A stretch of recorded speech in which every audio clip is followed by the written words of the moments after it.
बल्कि इंसान। 2200 वर्ष पहले चीन में सबसे बड़ा साम्राज्य किन शी हुआंग ने स्थापित किया था। हुआंग को चीन का पहला सम्राट कहा जाता है और जब उसने पूरे चीन पर कब्जा कर लिया तो उसे लगा कि उसने पूरी दुनिया जीत ली है, लेकिन इसके बाद वो अमर होने का ख्वाब देखने लगा। इसके बाद उसने अपने राज्य के सभी चिकित्सकों को यह आदेश दिया कि वो अमर होने की औषधि उसके लिए ढूंढ कर लाएं ताकि वो कभी भी मृत्यु के निकट ना पहुंचे और हमेशा जीवित रहे। कहा जाता है कि उसी समय चीन में पारे यानी मरकरी की खोज हुई थी। कुछ चिकित्सकों को ऐसा लगा उस समय कि मरकरी एक तरह का अमृत है। इसके बाद चीन के इस पहले सम्राट को बहुत कम मात्रा में मरकरी दिया जाने लगा, लेकिन ये जो पारा है असल में जहरीला होता है और इसीलिए कुछ ही महीनों में चीन के इस पहले सम्राट की सिर्फ 40 वर्ष की उम्र में मौत हो गई। चीन के इसी सम्राट ने टेराकोटा आर्मी का निर्माण किया था। इसमें 8000 सैनिकों की उनके शस्त्रों के साथ प्रतिमाएं बनाई गई थी।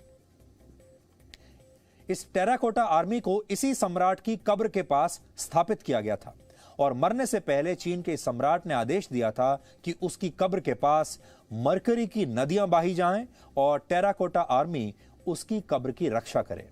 उसे लगता था कि वो एक न एक दिन फिर से जीवित हो जाएगा और इस बार पूरी दुनिया पर राज करेगा।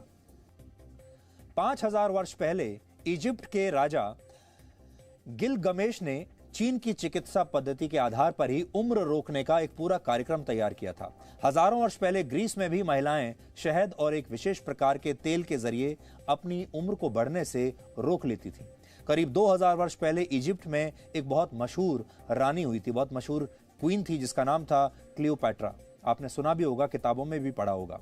कहा जाता है कि वो बहुत खूबसूरत थी और अपनी सुंदरता को कायम रखने के लिए वो एक गधे के दूध का इस्तेमाल करती थी। आपको ये बात अजीब लग सकती है, लेकिन अब ये दूध एक बार फिर बाजार में बिकने लगा है और ऐसे 1 लीटर दूध की कीमत आजकल 5 से 10 हजार रुपए प्रति लीटर के बीच होती है। और सुंदर दिखने के लिए जो ब्यूटी प्रोडक्ट्स बनाए जाते हैं उनमें भी इसी दूध का बड़े पैमाने पर इस्तेमाल होता है।